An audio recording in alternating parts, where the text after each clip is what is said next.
Éxodo 12. Yo creo que lo deben tener varios porque es del 1 al 28, es largo.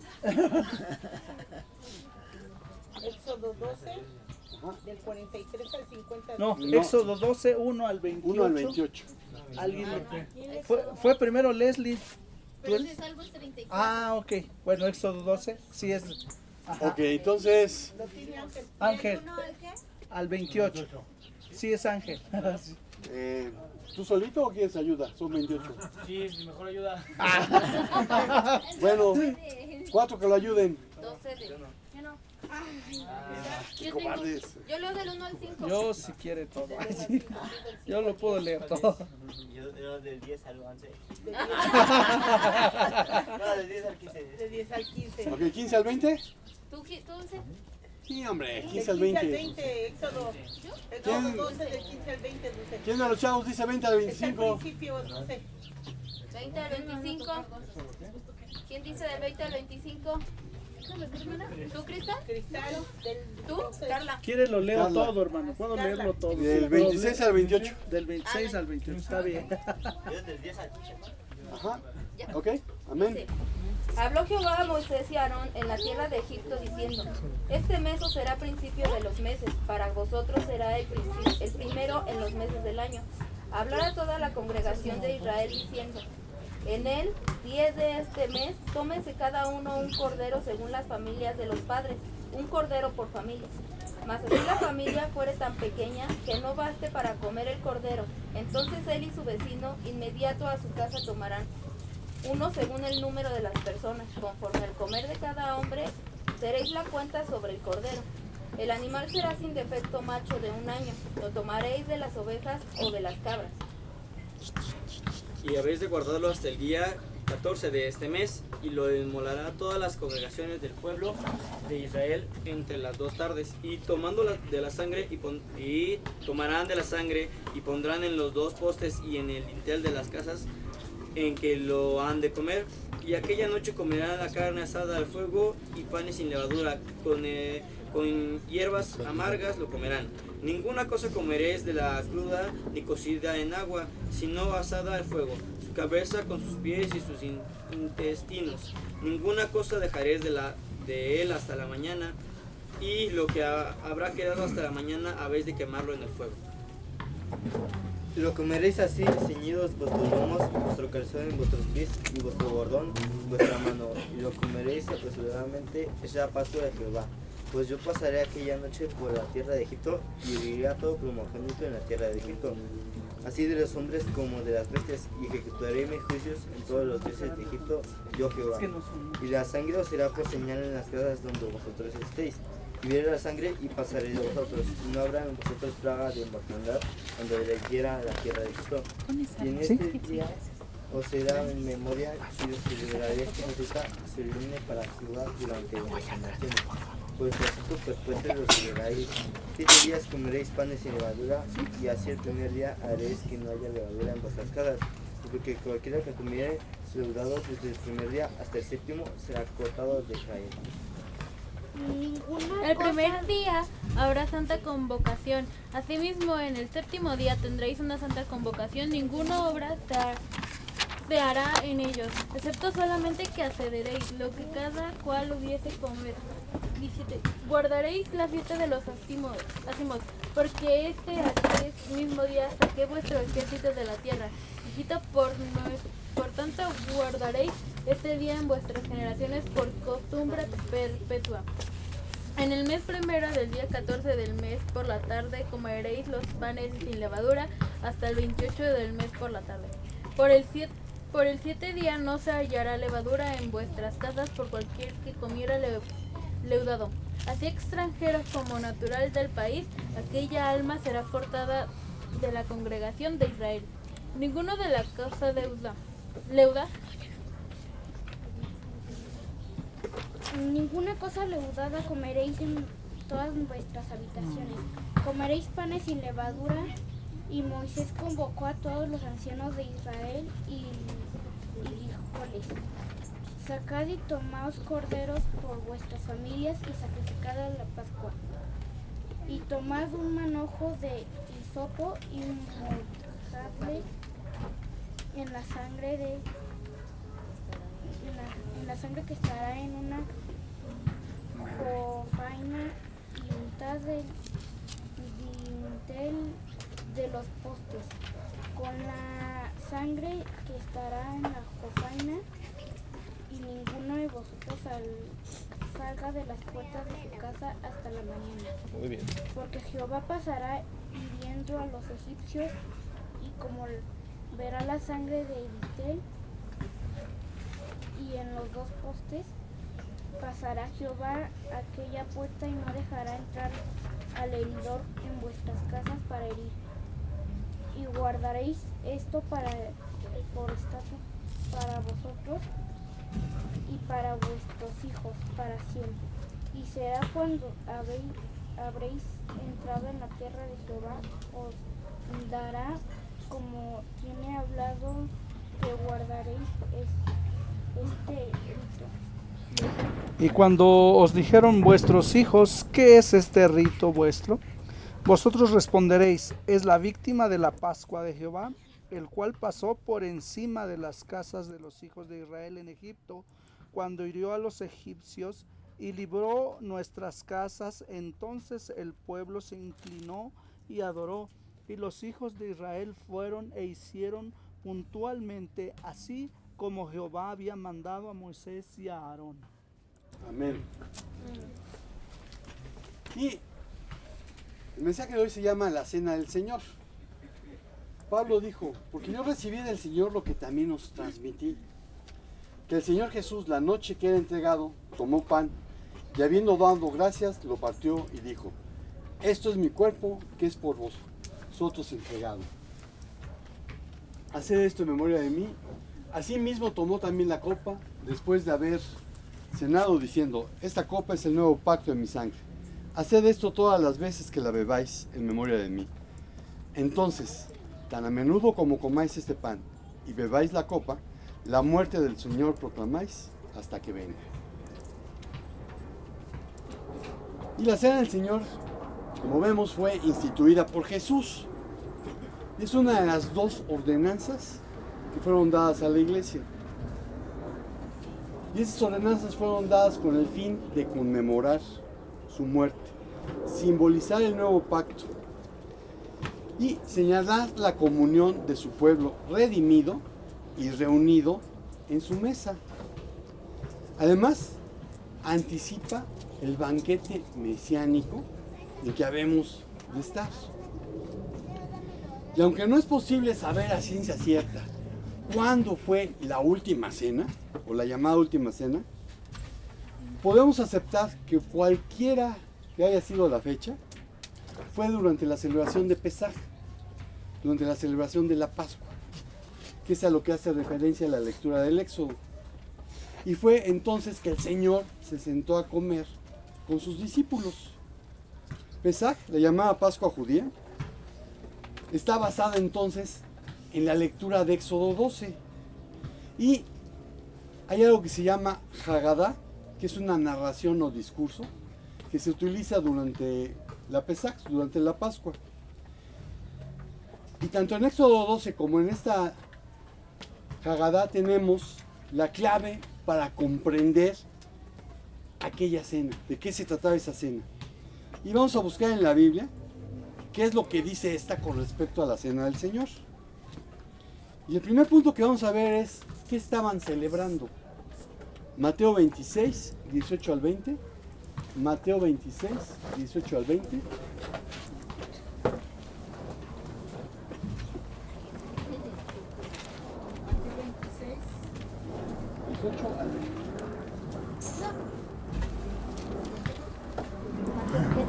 Ya se les olvidaron Yo las la citas. Mateo 26, 18 al 18 al 20. Y él dijo, id a la ciudad a cierto hombre y decirle, el maestro dice, mi tiempo está cerca, en tu casa celebraré la Pascua con mis discípulos. Y los discípulos hicieron como Jesús les mandó y prepararon la Pascua. Cuando llegó la noche se sentó a la mesa con los 12. Amén. 26. ¿Hasta ahí? Entonces, Jesús y sus discípulos sin ninguna duda, estaban celebrando Pesaj. Es la orden que da. Voy a celebrar la Pascua en tu casa. Y en esta fiesta anual, el israelita se une de manera realista y dinámica con sus antepasados, a los cuales el Señor redimió de Egipto. El pan de la mesa de la comunión se ha de considerar como si fuera el pan de aflicción. Ese pan que comieron los judíos cuando iban a salir de Egipto. Deuteronomio 16:3. Sí, hermano, la palabra del Señor dice así: no comerás con ella pan con levadura, 7 días comerás con ella pan sin levadura, pan de aflicción, porque aprisa saliste de tierra de Egipto, para que todos los días de tu vida te acuerdes del día en que saliste de la tierra de Egipto. Ajá. Entonces, se debe considerar como el pan de aflicción que comieron sus antepasados. Y conforme a la interpretación en la Hagadá de Pesaj, el judío debe considerarse como alguien que ha sido liberado, que fue liberado personalmente de la tiranía de los egipcios, como lo fue aquella primera generación de su nación, aunque eso haya pasado muchos siglos atrás. ¿Y qué es lo que en nuestro caso recordamos? Bueno, en nuestro caso recordamos que fuimos librados de la muerte, del pecado y del poder que el diablo ejercía sobre nosotros. Vean Hebreos 2, 14 al 15. Así que por cuanto los hijos participaron de carne y sangre, él también participó de lo mismo, para destruir por medio de la muerte al que tenía el imperio de la muerte, esto es, al diablo, y librar a todos los que por el temor de la muerte estaban durante toda la vida sujetos a servidumbre. Amén. Entonces, lo que nosotros celebramos es nuestra salida de Egipto. Y Egipto es un símbolo del pecado, que fuimos librados de la muerte, del pecado y del poder que el diablo tenía sobre nosotros. Pero hay otra cosa más. Recordamos que somos parte del pueblo de Dios. Y que ya no estamos lejos de los pactos y de las promesas.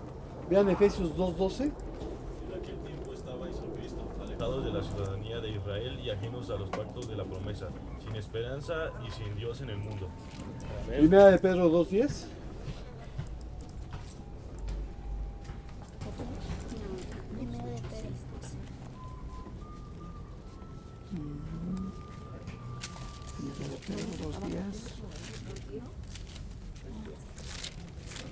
Mayormente a aquellos que llenos de la carne andan en licencias e injusticias y despreciando el señorío, atrevidos y contumaces, no temen decir mal de las potestades superiores. 2:10 es vosotros que en otro tiempo no erais pueblo, pero que ahora sois pueblo de Dios, que en otro tiempo no habíais alcanzado misericordia, pero ahora habéis alcanzado misericordia. Entonces nosotros antes estábamos alejados de los pactos, de las promesas, y no éramos parte del pueblo. Pero a raíz de Jesucristo, a raíz de que lo aceptamos como Señor y Salvador, somos parte del pueblo de Dios. Porque todos los que hemos nacido de nuevo, ahora estamos bajo un mejor pacto. Amén. Vean Hebreos 8, 6 al 13. Pero ahora tanto mejor ministerio es el suyo, cuanto es mediador de un mejor pacto, establecido sobre mejores promesas. Porque si aquel primero hubiera sido sin defecto, ciertamente no se hubiera procurado lugar para el segundo.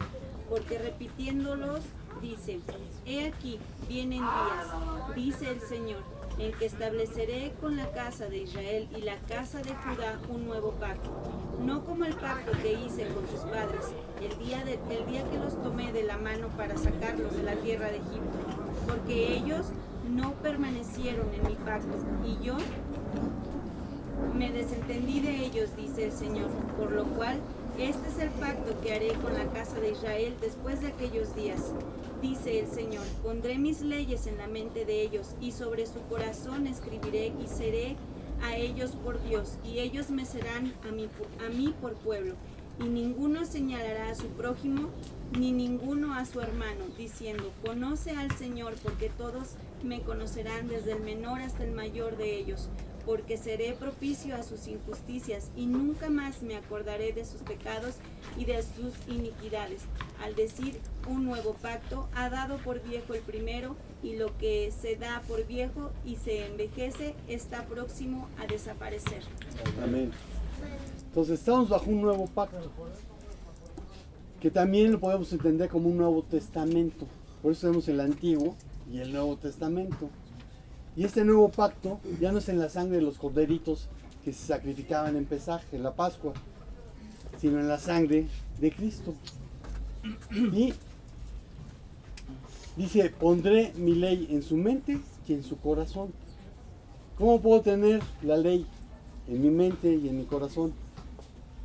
Cuando nazco de nuevo, recibo al Espíritu Santo. Solo así puedo tener en mi mente y en mi corazón la ley de Dios. Y además, este pacto solamente requirió un sacrificio. Ya no hay necesidad de derramar más sangre. Vean Levítico 17:11. Porque la vida de la carne en la sangre está, y yo os la he dado para hacer expiación sobre el altar por vuestras almas, y la misma sangre hará expiación de la persona. Hebreos 9:22. Casi todo es purificado según la ley con sangre, y sin derramamiento de sangre no se hace remisión. Amén. Sin derramamiento de sangre no hay perdón de pecados. ¿Por qué tenía que morir Jesús en la cruz? Porque era necesario pagar por sus pecados. Y lo que sucedía en la Pascua era que yo llegaba con mi corderito, un cordero sin mancha, ponía mi mano sobre él, y de esa manera simbólicamente estaba transmitiendo mis pecados al animal. Cuando el animal moría por mis pecados, yo quedaba limpio. ¿Hasta cuándo? Pues hasta que volví a pecar. Ya hay algunos que a los 5 minutos ya habían caído de nuevo. Entonces había que estar sacrificando corderos. Se requería un sacrificio que fuera lo suficientemente valioso y grande para pagar por todos mis pecados y por los pecados de todos. Por eso es que Dios se encarna. Por eso es que viene Cristo, para pagar por nuestros pecados. Por eso Juan dijo, he ahí el Cordero de Dios que quita el pecado del mundo. Solamente un sacrificio de ese tamaño podía pagar por nuestros pecados y que no hubiera necesidad de más derramamiento de sangre. Entonces ellos estaban celebrando la Pascua. Nosotros lo que celebramos en la Cena del Señor es el sacrificio vicario de Cristo. ¿Hay alguien que no sepa lo que es vicario? Hable ahora. Yo. Ok, vicario significa que está en lugar de. Entonces, cuando alguien dice que es el vicario de Cristo, está en lugar de Cristo. Si es un ser humano, es un mentiroso, porque Jesús dijo a quién iba a mandar en su lugar. Les conviene que yo me vaya, porque si me voy, entonces enviaré al Espíritu de verdad. Entonces, ¿quién está en lugar de Cristo? El Espíritu Santo. Ese es el vicario de Cristo. Segundo punto, ¿con quiénes la compartió? Éxodo 12, 43 al 50. Y Jehová dijo a Moisés y a Aarón, esta es la ordenanza de la Pascua. Ningún extraño comerá de ella, mas todo siervo humano comprado por dinero comerá de ella, después que lo hubiere circuncidado. El extranjero y el jornalero no comerán de ella. Se comerá en una casa y no llevarás de aquella carne fuera de ella, ni quebraréis hueso suyo.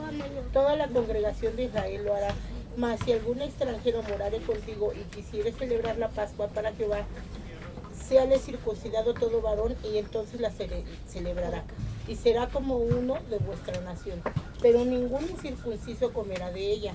La misma ley será para el natural y para el extranjero que habitare entre vosotros. Así lo hicieron todos los hijos de Israel, y como mandó Jehová a Moisés y a Aarón, así lo hicieron. Amén. Entonces, ¿quién podía participar de la Pascua? Los israelitas. Los que estuvieran circuncidados.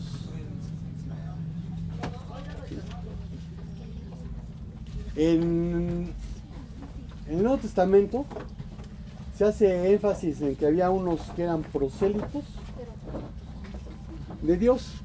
¿Cuál era la diferencia de los prosélitos con los judíos? Bueno, hoy puede haber muchos simpatizantes. Los que se querían convertir en judíos tenían que pasar por la circuncisión. Pero había otros que decían, pues mira, yo estoy muy de acuerdo en todo el asunto de que solamente hay un Dios, pero eso de la circuncisión yo no le entro. ¿Sí? Entonces, estos eran simpatizantes. Pero para participar de la Pascua tenían que estar circuncidados. Y al estar tan íntimamente ligada a la Pascua con la Cena del Señor, la enseñanza es clara.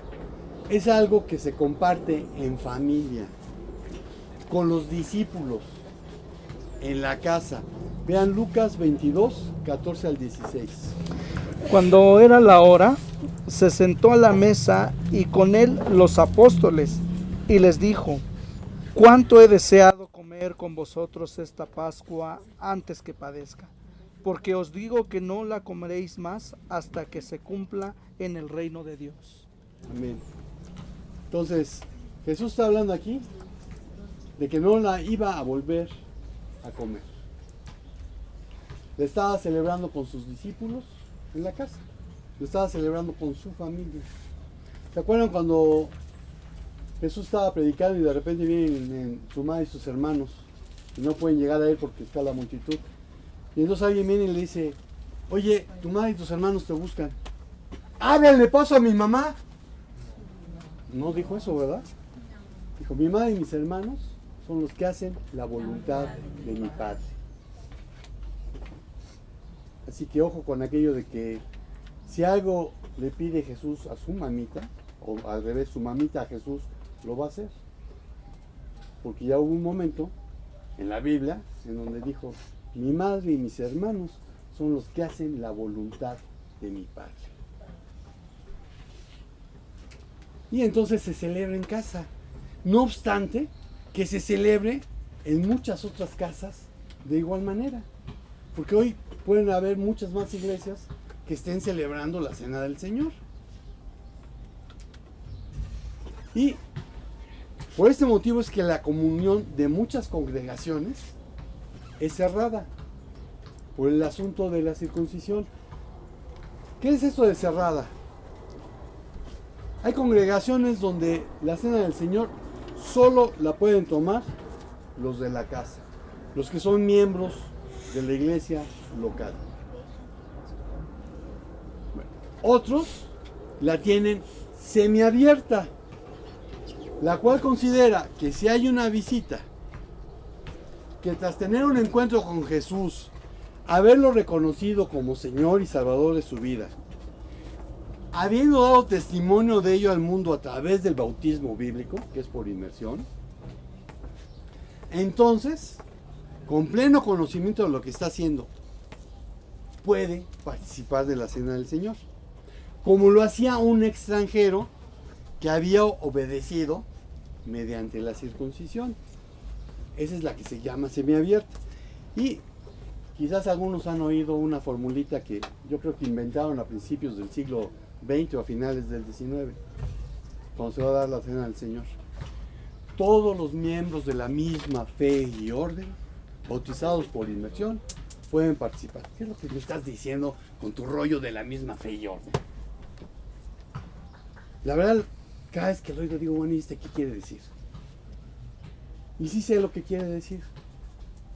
Que si no eres bautista no la puedes tomar. Eso es lo que están diciendo. Bueno, la semiabierta la tienen abierta para todos los que son bautistas. Pero hay otra, que es en mi caso por la que yo me inclino, la que se llama abierta. Y lo hago pensando en 1 Corintios 10, 31 al 33.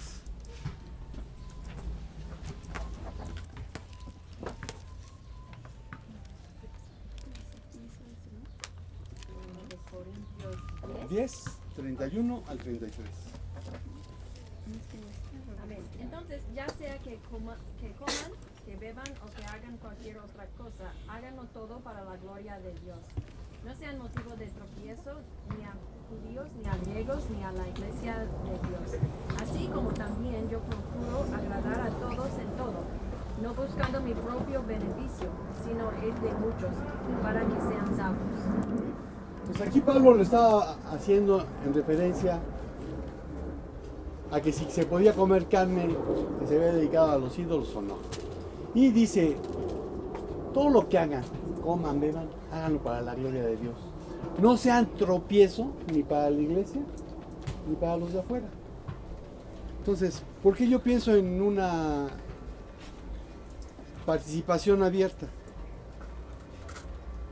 Porque así evitamos que si hay una visita a la que se le puede hacer tropezar por no permitirle participar, lo tome como un pretexto para permanecer fiel a una religión, perdiéndose la bendición de tener una relación personal, cercana, íntima y de amor con Dios, porque le pusimos el tropiezo. No obstante, y eso lo van a ver al rato que participemos de la cena, antes de tomarla, y tratando como personas responsables a quienes la han de tomar, yo les doy tiempo para ponerse a cuentas con Dios.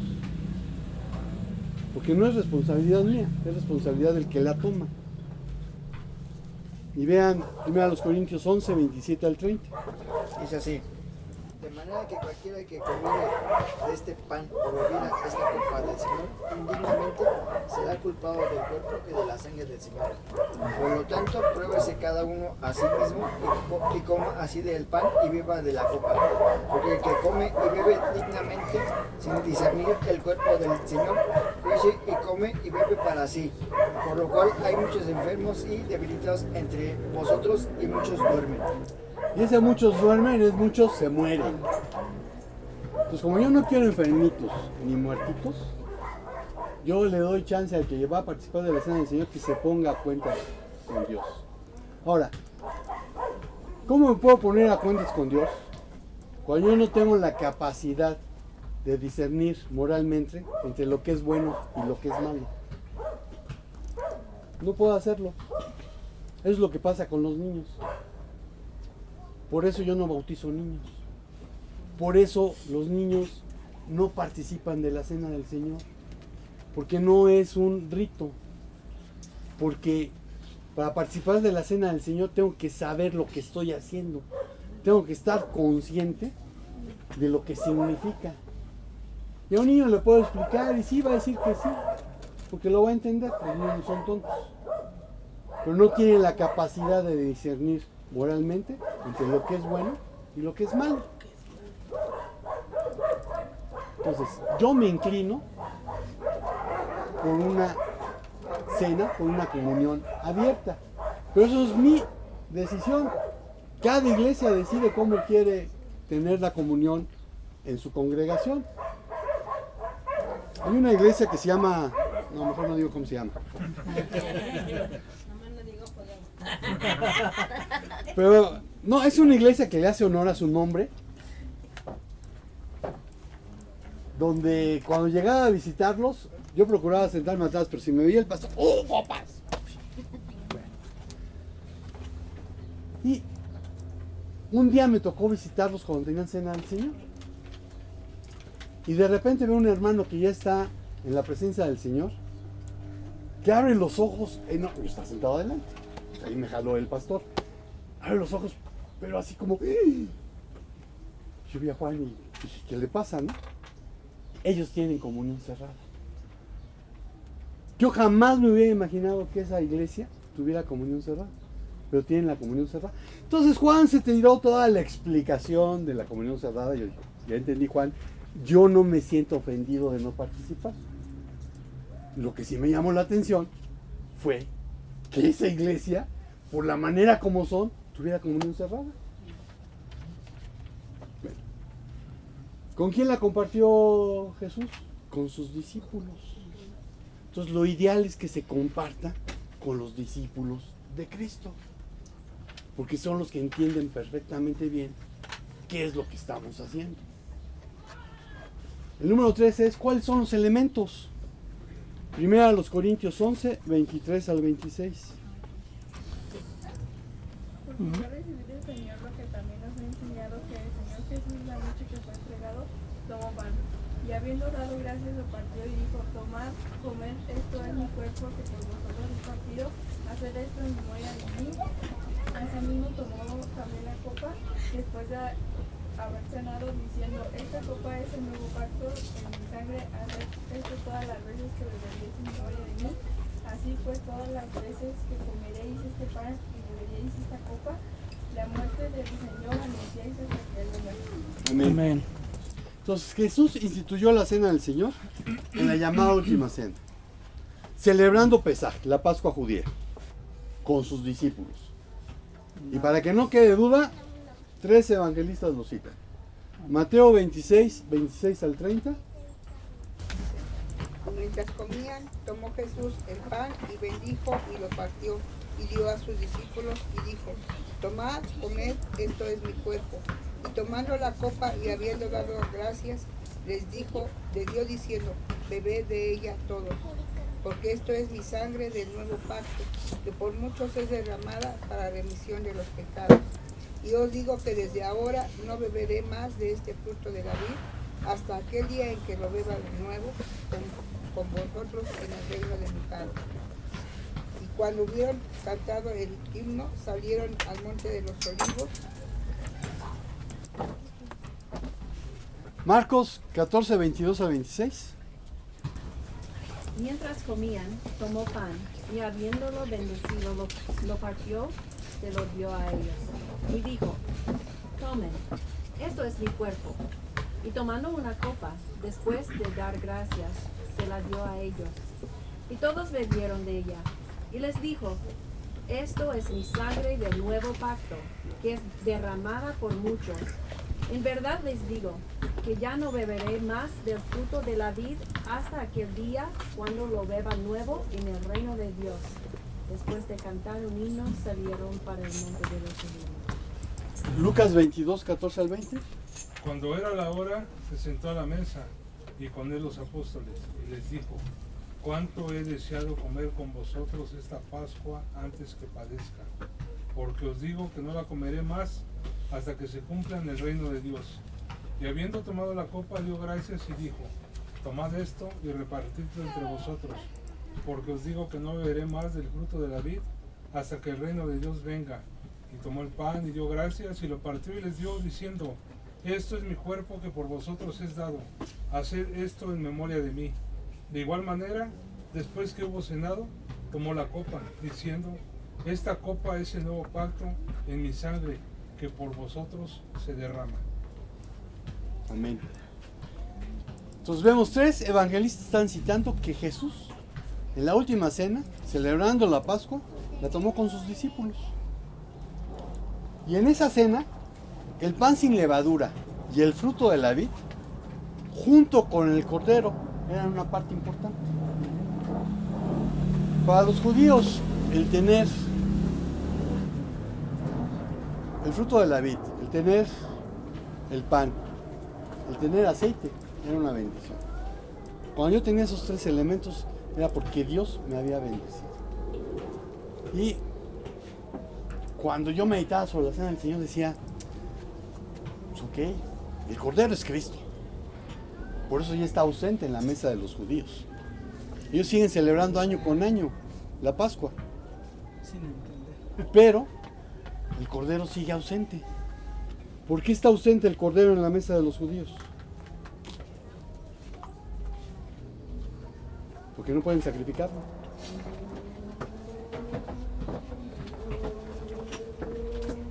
Y cuando Jesús está hablando aquí del pan, está hablando de que es un símbolo de su cuerpo.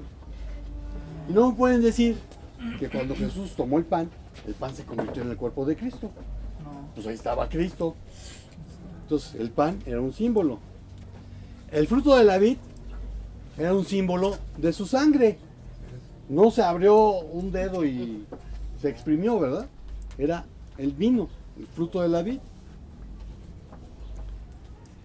El pan sin levadura simboliza la pureza de Cristo, porque Él no tenía pecado. Ahora, hoy vamos a tener galletitas, pero yo digo es mucho más fácil, en lugar de comprar galletas, amasas harina con agua, lo metes al horno, antes de meterlo al horno lo formas en galletitas y ya tienes el pan sin levadura. Y el jugo, bueno, pues en cualquier tendita compras el jugo de uva. Vean Hebreos 4:15. Porque no tenemos un sumo sacerdote que no pueda compadecerse de nuestras debilidades, sino uno que fue tentado en todo según nuestra semejanza, pero sin pecado. Amén.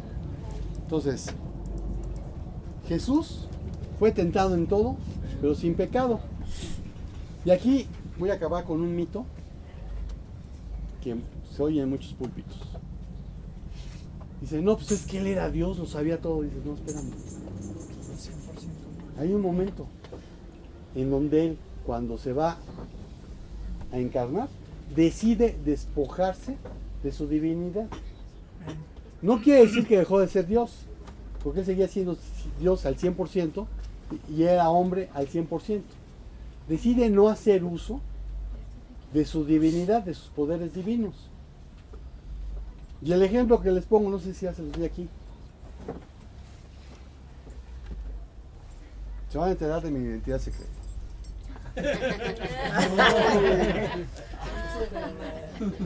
Imaginemos que estamos en el periférico en un embotellamiento de esos de todos los días.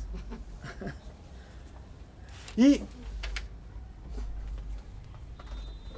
pues queremos avanzar, ¿no? Y eso nomás no se mueve ni para atrás ni para adelante. Yo soy Superman. Ahí nos vemos. Pero como decidí identificarme con ustedes, no hago uso de mis poderes de Superman. Paso por todo lo que ustedes participan. Bueno, eso fue lo que hizo Dios.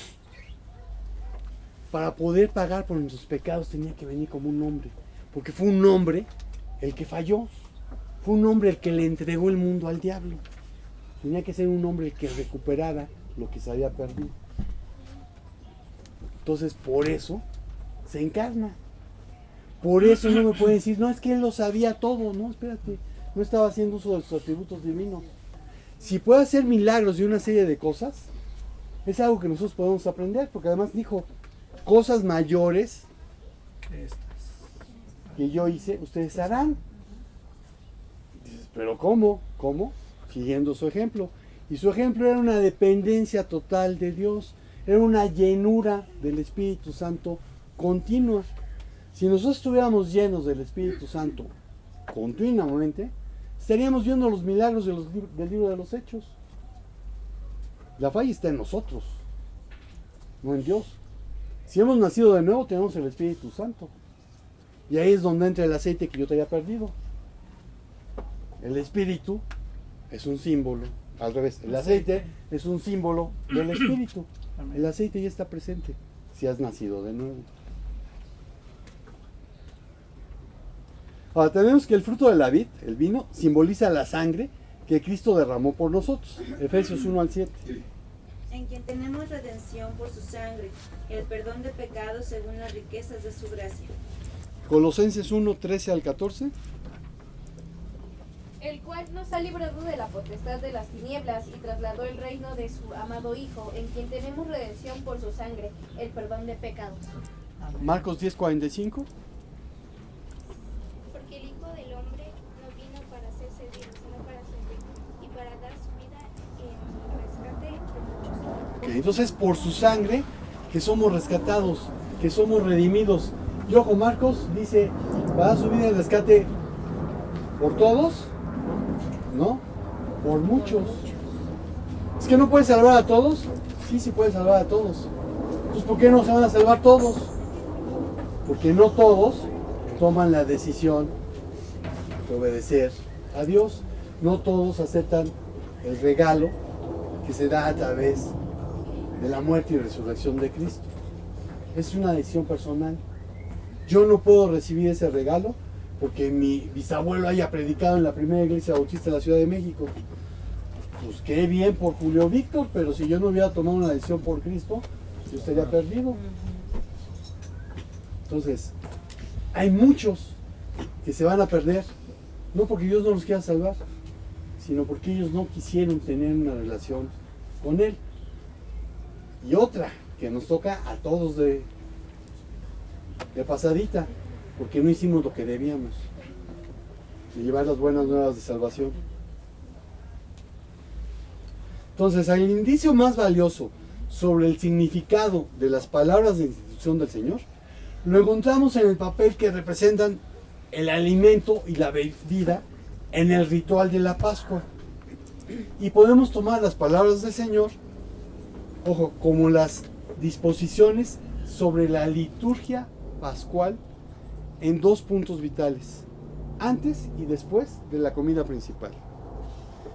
Jesús le dice a sus discípulos, con sus palabras y su simbolismo profético, que el significado original del rito pascual, lo que significaba para los judíos y sigue significando para los que no han reconocido a Jesús como el Mesías, ha sido sobrepasado, puesto que ahora Jesús mismo es el Cordero Pascual, que cumple el tipo.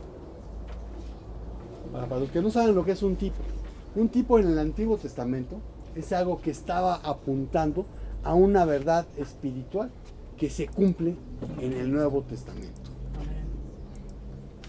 Entonces, el Cordero Pascual, el que sacrificaban año con año, era un tipo del Cordero de Dios, de Jesús. Vean Juan 1:29.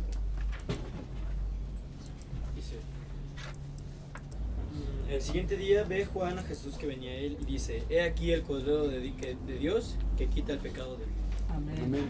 Y eso lo repite la iglesia tradicional todos los domingos. Bueno, la cosa es entenderlo.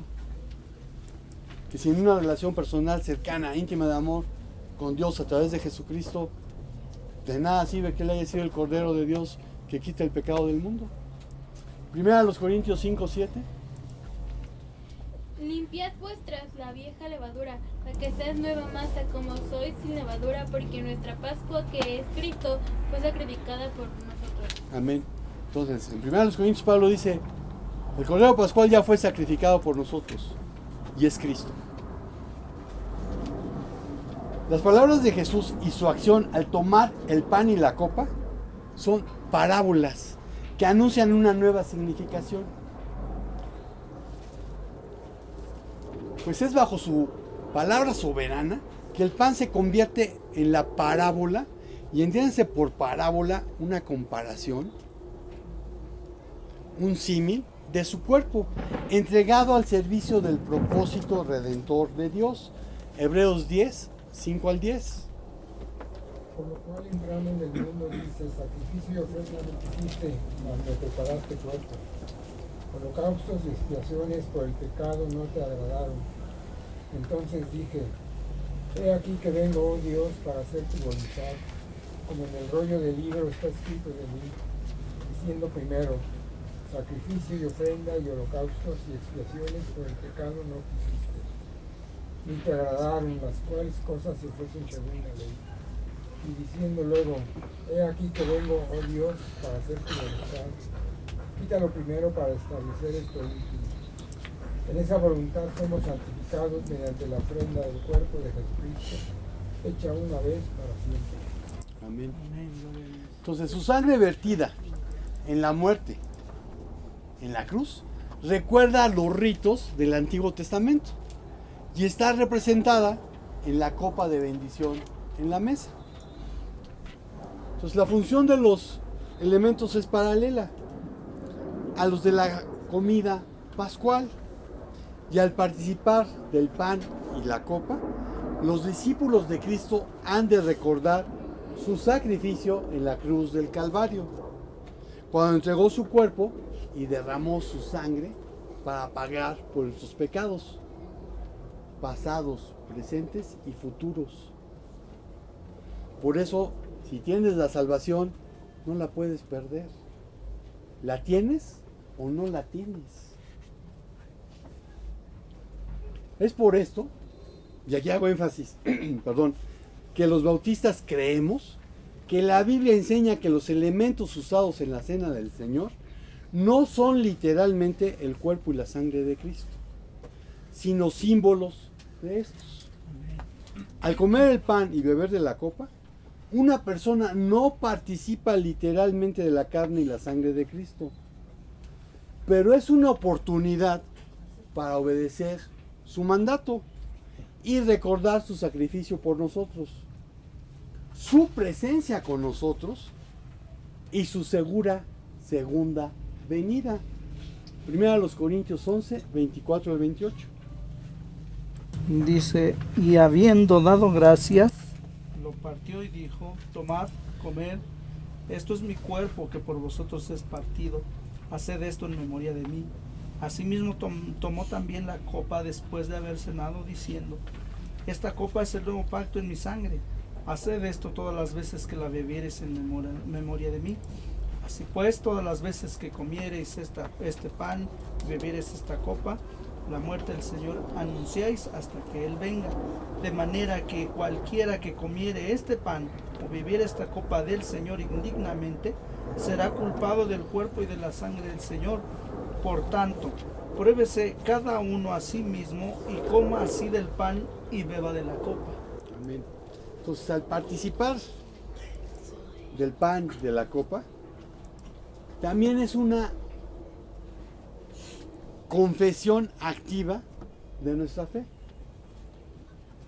Es proclamar, es predicar, es dar a conocer, enseñar, literalmente anunciar la muerte del Señor hasta que Él venga.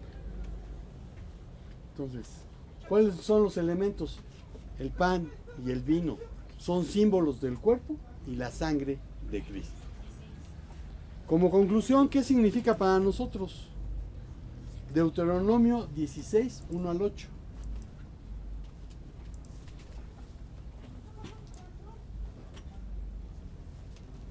Deuteronomio 16, 1 al 8.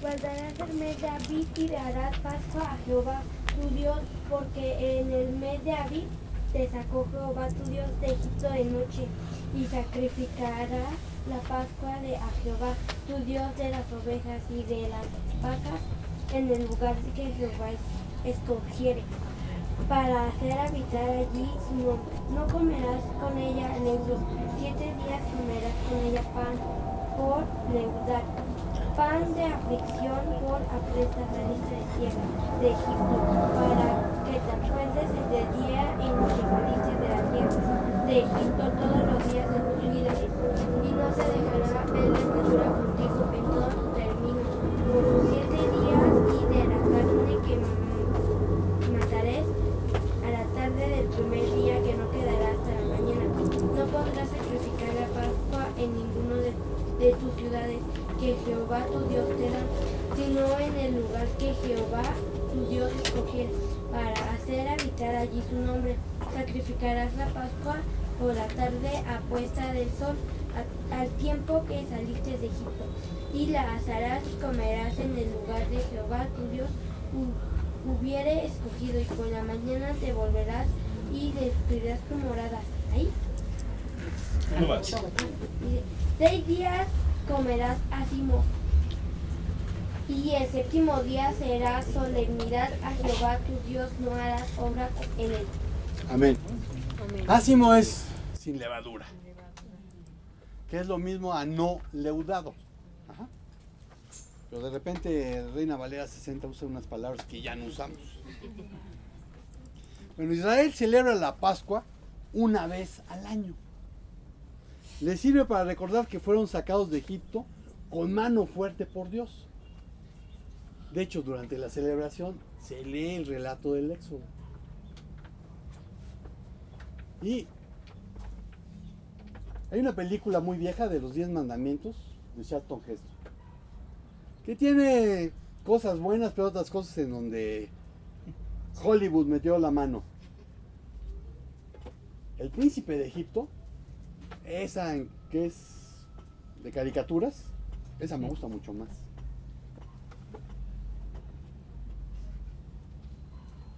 Y decía que Israel ya no puede tener cordero ese día en la mesa, en la cena.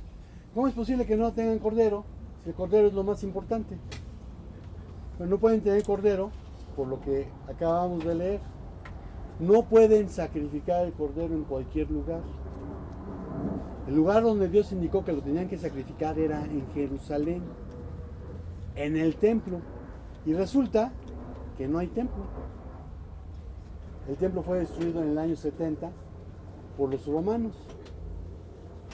Pablo también dijo que nosotros somos el templo. Si tú has nacido de nuevo, tú eres ahora el templo de Dios. Porque Dios no habita en templos hechos por manos humanas. Entonces, hay una costumbre, pero es costumbre decir, voy al templo. Pues no voy al templo, porque el templo está destruido. Voy a la iglesia. Pues no voy a la iglesia. Voy con la iglesia. Porque la iglesia no son las instalaciones. La iglesia somos nosotros. Ajá. Y podemos estar reunidos en cualquier lugar. Podemos estar abajo de un árbol. Y si somos 2 o más, somos iglesia. Amén. Podemos estar, como tenía yo originalmente la iglesia en el VIPS. Estábamos sentados 2 en una mesa en el VIPS, éramos la iglesia.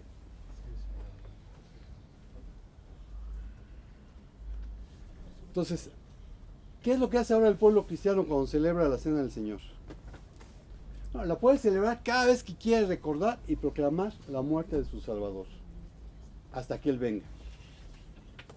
Pues así como el acto del bautismo en agua declara o confiesa exteriormente una experiencia interior de salvación por medio de la sangre del Señor Jesús, cada vez que se celebra la Cena del Señor es una ocasión para confesar nuestra fe.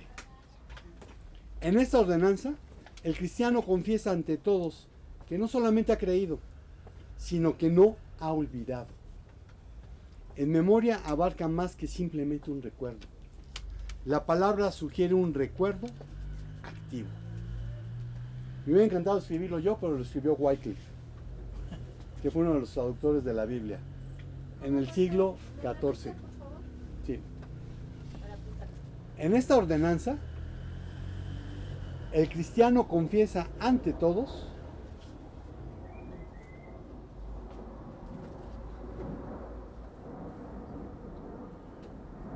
que no solamente ha creído,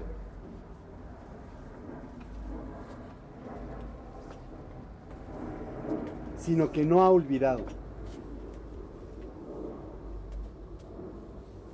En memoria abarca más que simplemente un recuerdo.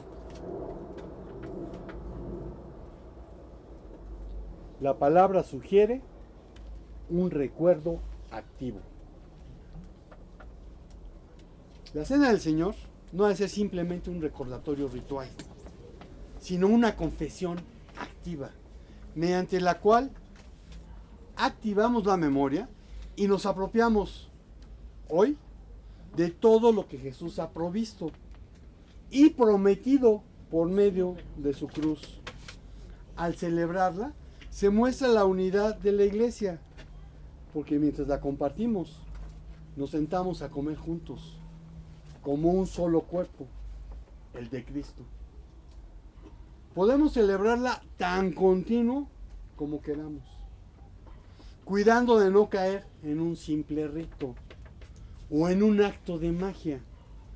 Y todos los que hemos nacido de nuevo, tenemos la confianza en que hay un momento en la eternidad en que estamos invitados a la cena a la que apunta la que hoy vamos a celebrar.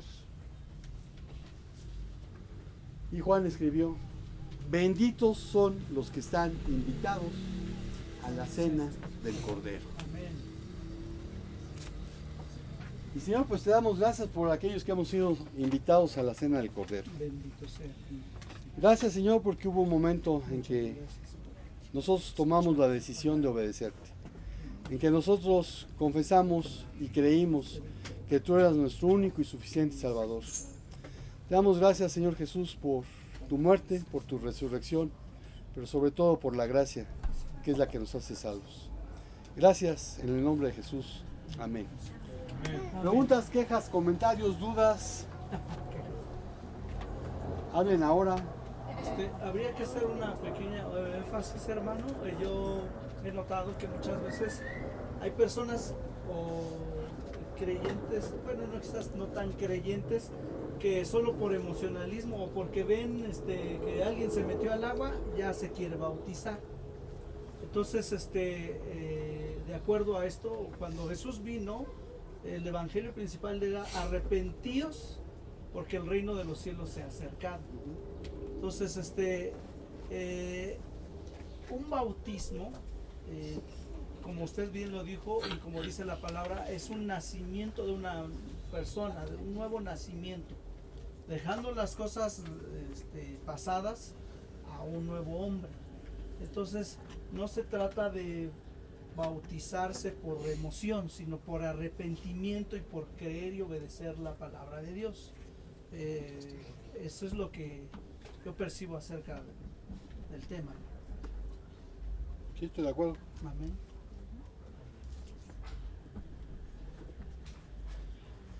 Porque hay que creer y confesar. Entonces mucha gente puede confesar, pero no sabemos si creyó. Se corre el mito de que la salvación se pierde porque no, es que yo lo vi cuando hizo su oración, yo lo conduje a recibir a Cristo, yo lo bauticé. Y eso me recuerda espero que haya sido chiste y no anécdota. Iba un pastor sentado en el fondo de un camión que venía vacío, cosa rara en el DF. Y de repente se sube un borrachito y lo ve ahí al fondo. ¡Pastor! Usted es el que me bautizó, usted es el que me salvó. No, sí, debo haber sido yo, porque si hubiera sido Cristo no estarías así. Entonces yo pude haber oído lo que una persona dijo, pero yo no veo su corazón. El único que conoce el corazón es Dios. Ojo, ni siquiera el diablo sabe lo que estás pensando. Te puede sembrar ideas en primera persona para que tú creas que fue tu idea. Pero cuando te llega una idea que te suena así medio rara y que dices, no, esto no es mío, entonces vino de afuera, ¿quién me lo puso? Pues la mejor manera de que puedes saber quién te lo puso es conociendo la Biblia. Si no estás de acuerdo con lo que dice la Biblia, no lo quiero. Esto viene del enemigo, viene del mundo, no lo quiero. Pero si solamente lees tu salmo favorito, el Salmo 23, el Salmo 91, pues ¿qué más sabes de la Biblia? Solamente sabes Juan 3:16. Digo, tienes que leer toda la Biblia. No, pero es que los primeros 5 libros están reaburridos. Si los lees con atención, vas a encontrar cosas bien importantes. Hay todo un libro que se escribió sobre, ¿qué fueron? 3 versículos creo que son. La oración de Jabes. Todo un libro salió de 3 versículos del Antiguo Testamento que nadie había visto. Que todo el mundo los había pasado por largo. Entonces, yo decía que no bautizo niños. ¿Por qué? Porque a un niño no se le inculpa de pecado hasta que tiene la capacidad de tomar una decisión entre lo que es bueno y lo que es malo. Entonces, le puedes explicar, lo puedes meter a lecciones para nuevos creyentes. Se lo va a aprender. Digo, va a la escuela y se aprenden las tablas de multiplicar, ¿no? Lo espero. Se aprende cómo sacar una raíz cuadrada, así es que todavía se los enseñan. ¿Ya no? Yo todavía sé hacerlo. Ahora agarran la calculadora. Y cuando la calculadora les miente, no tienen capacidad de saber si les mintió o no les mintió. ¿Y cómo les miente la calculadora? Te equivocaste en un número y no te diste cuenta. No pusiste un punto. Y te reprobaron. Culpa de la calculadora. Sí, no, la culpa la tuvo la calculadora. Bueno. Entonces, tanto el bautismo como la cena del Señor son ordenanzas, no son sacramentos. ¿Cuál es la diferencia entre una ordenanza y un sacramento? La ordenanza es una orden. El sacramento se supone que confiere gracia. El único que me puede dar gracia es Dios. Y la gracia la recibo a través de recibir a Jesús como mi único y suficiente Salvador personal. Pues vamos a participar de la cena del Señor.